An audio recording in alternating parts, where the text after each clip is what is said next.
What is up, you guys? Hope you're having an awesome day. I'm your host Ayman Hassan and welcome back to another video. So to get into this one, I have to provide some major backstory before I do, in case none of you have ever heard of the Dyatlov Pass incident before. So this intro will be longer than my usual one, so just bear with me. I'm trying to give you the full backstory before I begin, so you know what's going on. Either way, the incident at Dyatlov Pass happened in Feb of 1959. 9 ski hikers went on a trip in the Ural Mountains of Russia, and on their last night they had set up camp near a slope. It was a routine trip, nothing out of the ordinary, yet the group never arrived at their final destination and their fate was never determined. A rescue party was sent out and they managed to find the group's tent, which had somehow been ripped open from the inside, and the outside was surrounded by footprints everywhere. The party followed the prints, which led them into finding the first 2 bodies. Both were only wearing underwear and that's it.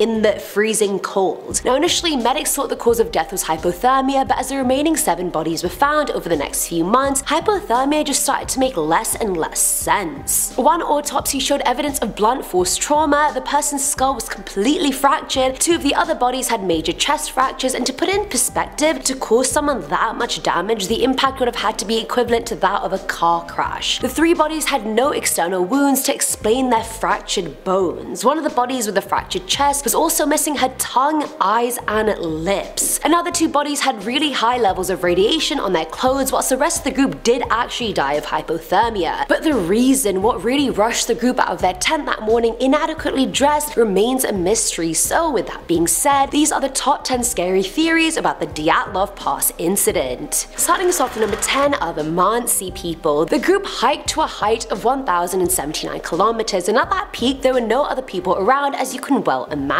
However, the indigenous MANSI people were situated around 80 to 100 kilometers away from the area. They were super welcoming to Russians and would provide them with any kind of help or accommodation that they needed. Now if we look at evidence, nothing really points to the MANSI people as the perpetrators. The place where the bodies were found was unsuitable for reindeer herding or hunting, especially in the dead of winter, so they wouldn't have even been in the area at the time. However, conspiracies started arising in 2019 when Anatoly Stepochkin, a local in the area, said a MANSI man confessed to him that it was his people who had apparently killed the group of hikers. Apparently the man went on to say tourists and visitors used to steal from their holy place, and so when shamans found out about it, they were not happy, as you can imagine. They told hunters to track the people down, and so when the hikers went to bed, shamans bewitched them and killed them all. I mean, if they're stealing, I'm not gonna say it's not deserved. Coming in at number 9 is the KGB Part 1. Now since the incident took place in the midst of the Cold War, aka the silent but not so silently deadly rivalry between the US and the Soviet Union, both countries were paranoid as hell. A lot of authors and researchers believe the KGB, the CIA, or Soviet counterintelligence were behind the incident. According to this theory, the hikers were all undercover KGB officers whose mission was simply disguised as a hiking trip to throw off the operation from foreign spies in the Soviet Union. So based on that information, people believe the CIA tailed the group, ambushed them, and then made their remains so much of a mess that it would completely throw people off. The KGB strikes again. The CIA strikes again. At number 8, we have the KGB Part 2. Now there's that theory that I just mentioned, but a counter theory to that one is that 1 or 2 of the hikers in the group were actually traitors. That person or these people went on the expedition to basically be a rat and leak information to foreign intelligence in the country. And I know that seems really far-fetched and movie-like and not likely, but it's not said without backing. 3 of the clothing items found at the scene were radioactive, which makes no sense. Either radioactive dust just randomly fell onto their clothes from the atmosphere, which probs not, or the clothes came into contact with radioactive substances before the hike even took place. 2 hikers on the trip, and forgive me for my pronunciation, Georgy Krivonyshenko and Rustam Slobodin, were both employed at Chelyabinsk 40, which was a place where weapon-grade plutonium was produced. That would explain the radioactivity, and it also provides a reason for why the CIA or any foreign spies would have been involved or wanted to get rid of them in the first place. Filling at number 7 slot is extraterrestrial contact. I mean, you guys aren't really surprised that aliens could potentially be involved, are you? Like, come on, this is most amazing top 10. So the shadiest thing about this case is the fact that a photo called frame number 34 was discarded from its file altogether. The picture depicts what looked to be a fireball sort of entity in the sky. Last year, Boris Saichev, a member of the search party was interviewed and admitted that while searching for the bodies, the team saw a fireball floating in the sky. It looked kind of like a lunar disc, but it wasn't the moon. It was huge in diameter and was just eerily floating away from the group before disappearing over the horizon altogether. Where did it disappear though?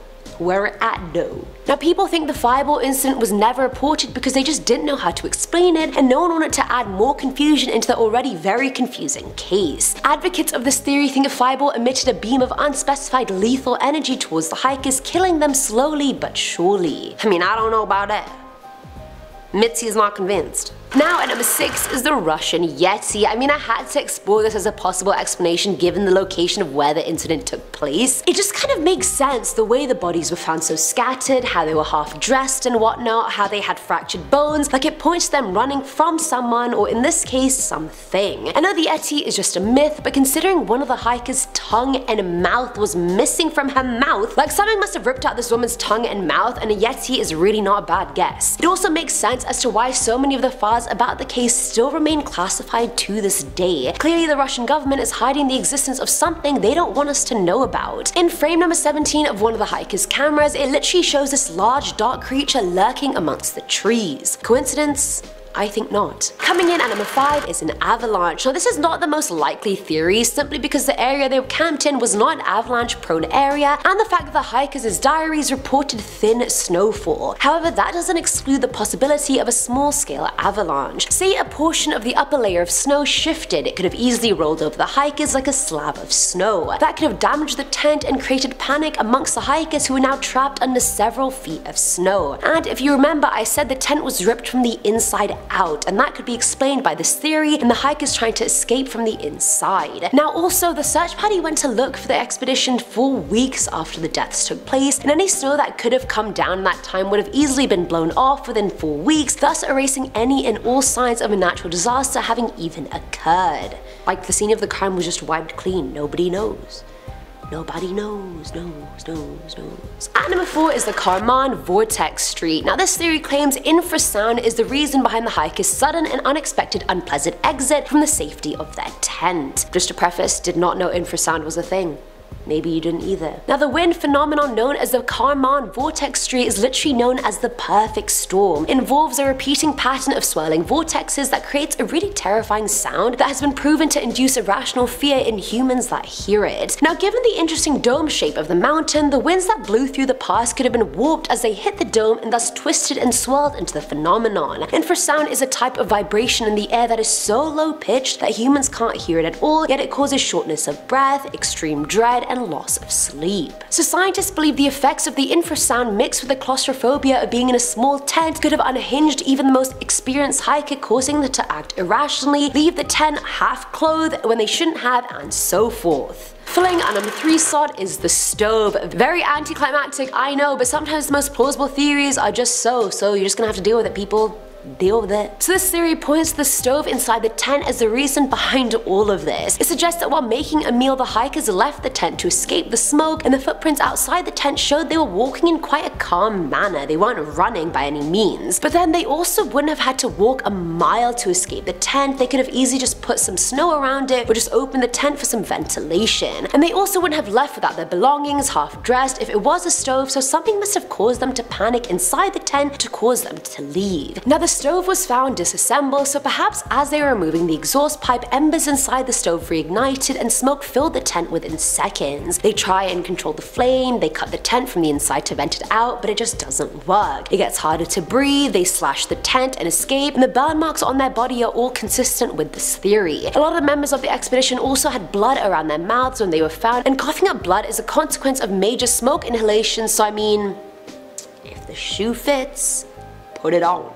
Now at number 2 are secrets. Sometimes people are just in the wrong place at the wrong time, and this theory says just that. As it was during the Cold War, the Soviet Union was working overtime and then some, trying to beat the US in the arms race and the nuclear weapon race. According to some scientists in the Korolev Circle, there were tests being done at the time of the expedition. There were no rocket launches on the supposed dates the group died, however there were rumors of a nearby secret training ground on the mountain. Locals are still adamant that they had seen military meetings and patrols in the middle of the woods, woods, they'd heard the sound of a train coming from under the ground, and they'd seen holes in the hills sealed with concrete, clearly hiding some sort of headquarters or another inside them. So this theory proposes the group must have seen some secret experiment or trial that no one was supposed to see, and therefore they just had to be eliminated and a crime was staged to explain it all. Which sounds pretty likely, I mean, I believe that. To avoid themselves being exposed, the military and KGB moved the corpses from their original location to the ridge at 1,079 kilometers, and what backs this up is the fact that their diary entries explaining their route was purposefully changed. The tent was also pitched on the slope of the mountain where wind would be the strongest, which also doesn't make sense for a group of very experienced hikers. Sus.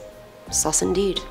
And finally, at number 1 is gravity. When in doubt, honestly, just blame gravity, to be honest. Gravity did it. Lel. Okay, no. But a lot of Russian scientists believe fluctuations in gravity caused the death of all the hikers. Physicist and PhD holder Hermanachenko said it was super decreased external pressure that physically threw the hikers outside of their tent. Achenko believed the group came to the pass, which formed a sort of corridor in which gravity was decreased. As the group were getting undressed, an unknown force caused them to be weightless and be lifted off the ground and dragged towards the direction of the corridor. Also, just to preface, I don't know if it's German or Herman, just to let you know. The air pressure outside the tent was a lot lower than inside, which caused the people to push outwards, which explains why the tent was ripped from the inside out. They were literally pulled out from inside. And since their bodies were so high up, they received unexplainable internal injuries with no evidence of external force on their bodies. The phenomenon lasts a couple of minutes at a time, but it would have been enough time to kill the group and also throw some of them 1 to 2 kilometers away from their location, which would also explain why the bodies were so scattered when they were found. And that is it for today's video, guys. I know that was a lot to deal with, I know, and all the theories seem somewhat plausible. Let me know which ones you think are the most plausible in the comments below. As always, I'm your host Eamon Hassan, and I'll catch you in the next one.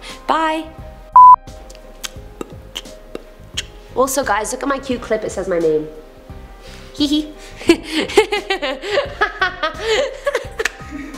Just in case you wanted to see. MANSI people, MANSI. I don't know how to say it. Brain fart. Shoot that do. Am I good for time? What is it? You're doing great. I'm doing great. I love it when you say that. I just had a hair hanging from my armpit. It was my own hair.